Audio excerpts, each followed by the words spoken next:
Hello students, आज का हमारा टॉपिक है मर्म शारीर। तो चलिए स्टार्ट करते हैं। तो यहाँ पे आपको दिख रहे होंगे दो क्वेश्चंस ऊपर लिखे हैं हैंड रिटन। मर्म से आप क्या समझते हैं, मर्मों की संख्या, वर्गीकरण लिखें।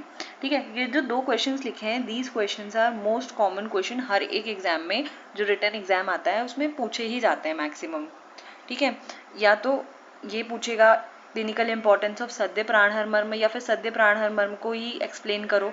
ठीक है, या फिर ऐसे क्वेश्चन आ जाता है कि मर्म से आप क्या समझते हैं, मर्मों की संख्या, वर्गीकरण लिखें। ठीक है, अब यहाँ पे स्टार्ट करते हैं हम। टेक्स्ट पे आता है कि मर्म की व्याख्या। मर्म कहते किसे हैं? मर्म मारयंती इति मर्माणी। ठीक है, ये डल्हर जी ने लिखी है। डल्हर जी जो हैं वो सुश्रुत संहिता के टीकाकार हैं।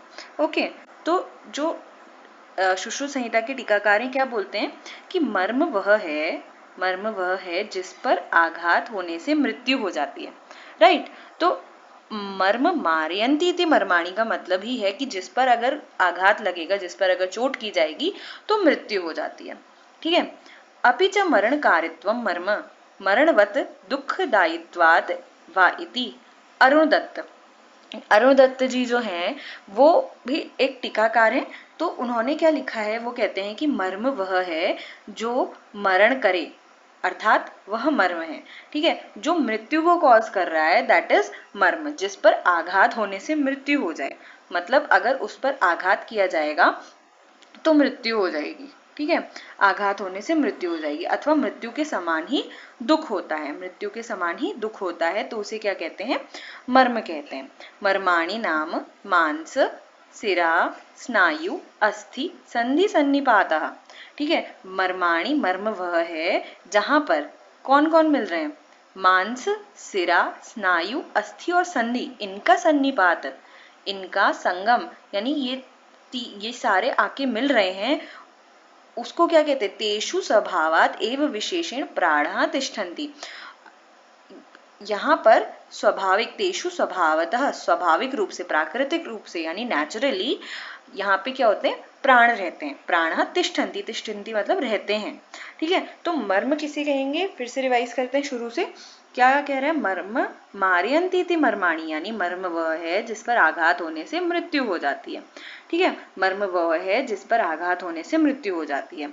अब दूसरा क्या कह रहा है? मर्म अपि च मरणम कारित्वम मर्म मरणवत दुखदायित्वादिति वा। मर्म वह है जो मरण करे। ठीक है, अर्थात वह मर्म है जिस पर आघात होने से मृत्यु हो जाए, अथवा दुख के समान ही, अथवा मृत्यु के समान ही दुख हो। ठीक है, या तो उस पर आघात हो रहा है तो मृत्यु हो जा रही है, या फिर कोई डिफॉर्मिटी, अगर इससे हम समझ सकते हैं या तो कोई डिफॉर्मिटी आ जा रही है, या फिर मृत्यु के समान ही उसमें पीड़ा हो रही है, उसमें दुख हो रहा है। ओके, नेक्स्ट जो हमने पढ़ा था कि मर्म वह है, मर्माणी नाम मांस सिरा स्नायु अस्थि संधि सन्निपात। सन्निपात मतलब मिलना इनका। तो जहां पे जिस स्थान पर मांस, सिरा, स्नायु, अस्थि और संधि आके मिलेंगे, ठीक है, तो उस स्थान को इन्होंने मर्म बोला है सुश्रुत जी ने। सुश्रुत शारीर 6 में बताया गया है। तेषु स्वभावतः, यानी वहां पर स्वभावतः यानी प्राकृतिक रूप से, एव विशेषेण प्राणः तिष्ठन्ति, स्वाभाविक रूप से प्राण रहते हैं। ठीक है, प्राण रहते हैं।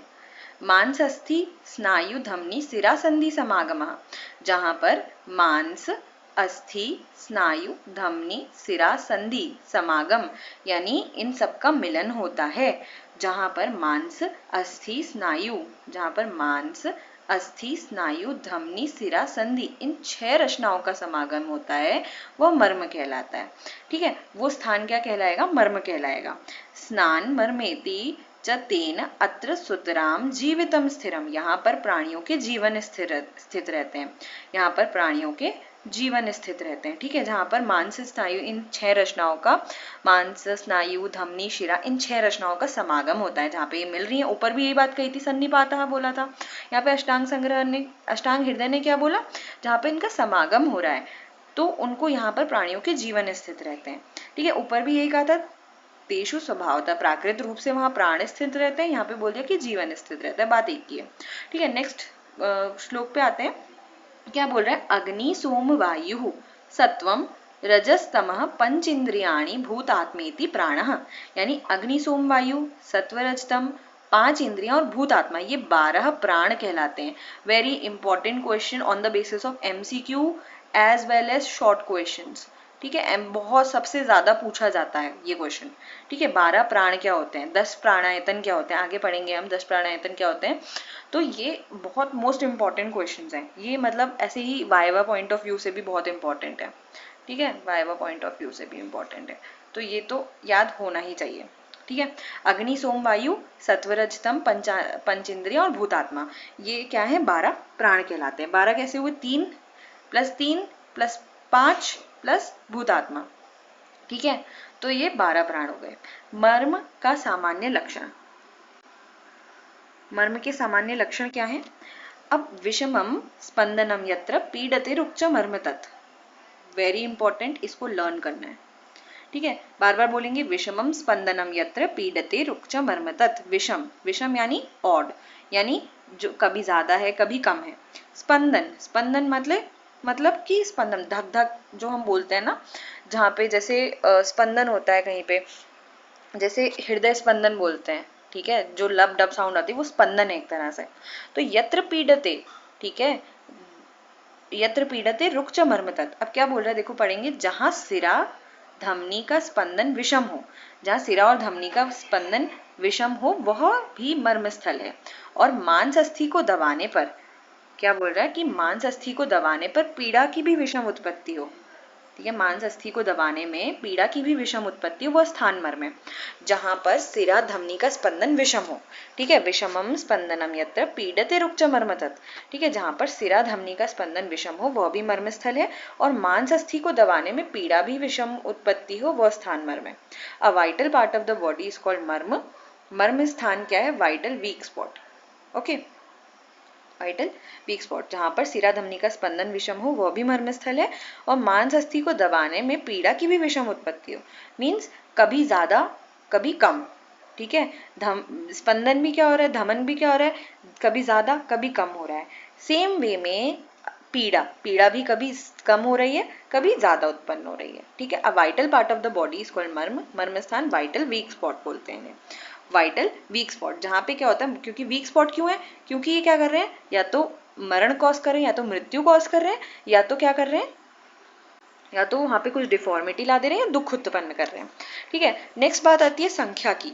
अब संख्या, टोटल संख्या की पहले बात करेंगे, उसके बाद हम दूसरी चीज पढ़ेंगे। ठीक है, पहले टोटल संख्या कितनी होती है, कुल मर्म बोला गया है, कुल मर्म आर सप्तोत्तरम मर्म शतम। सप्तोत्तरम मर्म शतम, शत मीन्स 100, सप्तोत्तरम यानी +7। ठीक है, ऐसे करके कितना सुंदर लिखा गया है देखो। तो टोटल मर्मों की संख्या कितनी है, 107, 107 मर्म बताए गए हैं टोटल। ठीक है, अब भेद, मर्मों का वर्गीकरण कैसे किया गया। अब मुख्य मर्म जो होते हैं ना, 3 मुख्य मर्म बताए गए, क्या क्या, हृदय, शिर और बस्ती। ठीक है, हृदय, शिर और बस्ती, ये 3 मुख्य मर्म बताए गए हैं। क्या क्या, हृदय, सिर और बस्ती। ओके, अब देखो षडंगों के अनुसार, षडंग किसे कहते हैं, शाखा, मध्य शरीर, शिर और ग्रीवा, ये मिलके षडंग शरीर का निर्माण करते हैं। जो हम अपर एक्सट्रीमिटी, लोअर एक्सट्रीमिटी और बॉडी ऐसे पढ़ते हैं ना, तो वो ही जो ऐसे पढ़ते हैं षडंग शरीर। तो उसमें क्या आती है, शाखाएं आ गई हमारी, मध्य शरीर आ गया, शिर और ग्रीवा आ गया। ठीक है, शाखाओं में कितनी मर्म है, 44 मर्म है, यानी 11 एक शाखा में, 4 शाखाएं हमारी, 2 हाथ 2 पैर, तो 11 एक हाथ में होती है, तो 11 को 4 से इंटू करेंगे तो 44 यानी 44। ठीक है, मध्य शरीर में 12 + 14, ठीक है, 12 + 14 तो 26। ये डिवीजन कैसे अभी समझेंगे सब, अभी ऐसे ही बता दे रही हूँ। शिर और ग्रीवा में देखो, शिर और ग्रीवा में 12, 14 और 11 मिलके 37 बनाते हैं। ये अभी ऐसे ही पढ़ लेना है, अभी डिटेल में पढ़ेंगे। 44, 26 एंड 37 टोटल मिलके काउंटिंग हो रही है 107। ठीक है, तो कुल मर्मों की संख्या क्या है, 107 है। ठीक है, अब ये तो था षडंग के अनुसार, षडंग शरीर के अनुसार डिवीजन। दूसरा डिवीजन आता है परिणाम के अनुसार। परिणाम के अनुसार मीन्स साध्य असाध्यता के अनुसार, कि कौन सा कितनी देर में प्राण लेगा। ठीक है, तो उसके अकॉर्डिंग डिवीजन है। देखते हैं क्या बोल रहे हैं कि परिणाम के अनुसार सद्य प्राणहर मर्म, कालांतर प्राणहर मर्म, विशल्यघ्न मर्म, वैकल्यकर मर्म, रुजाकर मर्म। ठीक है, सद्य प्राणहर मर्म किसे कहेंगे? सद्य, सद्य मीन्स क्या होता है? सद्य मीन्स होता है तुरंत। ठीक है, क्विक। तो सद्य प्राणहर मर्म यानी एक सप्ताह या तुरंत, देखो यहाँ पे लिखा है तुरंत, तुरंत या फिर एक सप्ताह में जो क्या करे, मारक काल लिखा है यहाँ पे, यानी जो मृत्यु कॉज करे। ठीक है, दूसरा आता है कालांतर, कालांतर कुछ काल के बाद। ठीक है, कालांतर क्या है? 2 से 4 सप्ताह। ठीक है, 2 से 4 सप्ताह। विशल्यघ्न मर्म, शल्य निकालते ही मृत्यु हो जाती है, शल्य निकालते ही मृत्यु हो जाती है। विशल्य, शल्य बोलते हैं फॉरेन बॉडी। ठीक है, शल्य अगर जैसे कोई तीर लगा है मान लिया बॉडी में, तो दैट इज ऑल्सो शल्य। शल्य जब तक लगा है तब तक जीवित है, शल्य निकालते ही मृत्यु हो जाती है। ठीक है, वैकल्यकर मर्म, वो हमने एकलव्य वाली कहानी पढ़ी थी ना, तो एकलव्य क्या होता है, उसके भी जो दशरथ होते हैं वो क्या करते हैं, एक तीर मार देते हैं, तो वो कहाँ पे जाके लगता है, उसके विशल्यग्न मर्म पे लगता है। जब तक वो लगा रहता है तब तक क्या है, वो जीवित है, तब तक वो बोलता है कि मेरे बूढ़े माँ बाप हैं और ये ऐसा वगैरह, ये सब बताता है वो दशरथ को। और जैसे वो उस तीर को निकालता है वैसी उसकी मृत्यु हो जाती है। तो दैट वाज विशल्यग्न मर्म। ठीक है, सब चीज कोरिलेटेड है।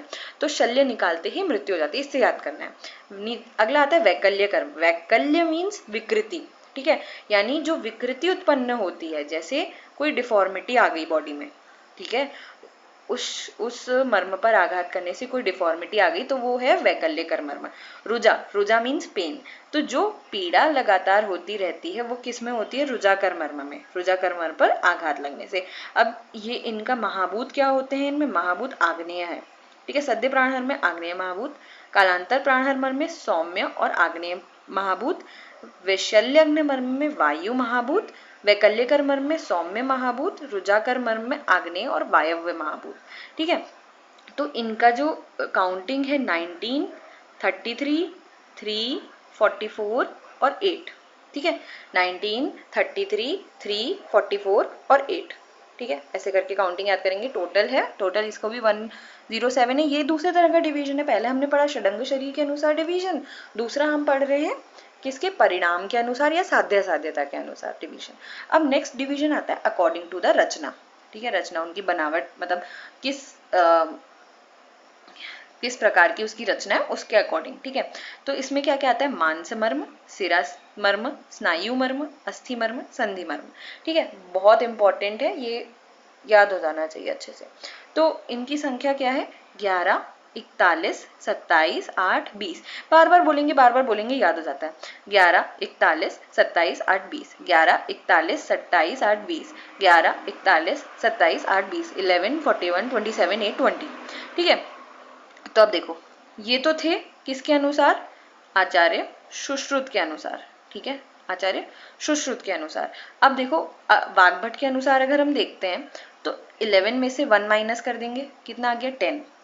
41 में से 4 माइनस कर देंगे, कितना आ गया? 37। 27 में से 4 माइनस कर देंगे, आ गया 23। 8 का 8, 20 का 20, ऐसे लिख देंगे। अब जो वाग्भट है उन्होंने एक अलग तरह का मर्म और बताया, दैट इज धमनी। ठीक है, ये तो बताए 5 कि मांस, सिरा, स्नायु, अस्थि, संधि, साथ में उन्होंने धमनी भी बताया एक एक्स्ट्रा, और इनको टोटल करके 107 ही आना है। क्यों? क्योंकि यहाँ पे माइनस भी तो करे थे ना, 4, 4 और 1, कितने माइनस करे थे? 9, दैट इज एडेड हियर। ठीक है, तो टोटल कितने हो गए? 107। रचना के अनुसार मर्म कितने बताए? 5, दैट इज मांस, सिरा, स्नायु, अस्थि, संधि। ठीक है, इन्हीं के जोड़ने के स्थान, मिलने के स्थान को तो वहां बोला था कि मर्म कहते हैं, तो उसी में डिवाइड कर दिया है। ठीक है, अब जो वाग्भट थे उन्होंने एक धमनी मर्म ऐड किया है, ये इंपॉर्टेंट पॉइंट था, स्टार मार्क कर लेंगे, एमसीक्यू पॉइंट ऑफ व्यू से बहुत इंपॉर्टेंट है। नेक्स्ट आता है परिमाण के अनुसार। ठीक है, परिमाण मीन्स माप के अनुसार, यानी उसका मेजरमेंट के अनुसार क्या है? आधा अंगुल, 1 अंगुल, 2 अंगुल, 3 अंगुल, 4 अंगुल। ठीक है, ये तो बहुत सिंपल है डिवीजन। आधा, 1, 2, 3 एंड 4। ठीक है, हो गया बस। अब देखो, अब यहाँ पे बड़ा डिवीजन आता है षडंगों के अनुसार। अब जो हमने पढ़े थे 44, 26 और कितने पढ़े थे? 44 पढ़े थे, 26 पढ़े थे और 37 पढ़े थे। ठीक है, तो इनका अब इनमें कौन कौन से, इनके अंदर कौन कौन से मर्म आते हैं वो देखेंगे हम। बिफोर कमिंग टू दिस, हम ये मर्म में इसका इम्पोर्टेंस देखते हैं, ठीक है। इम्पोर्टेंस बहुत पूछा जाता है कि मर्म जो हम पढ़ते हैं इनका इम्पोर्टेंस क्या है। लास्ट में दिया हुआ है।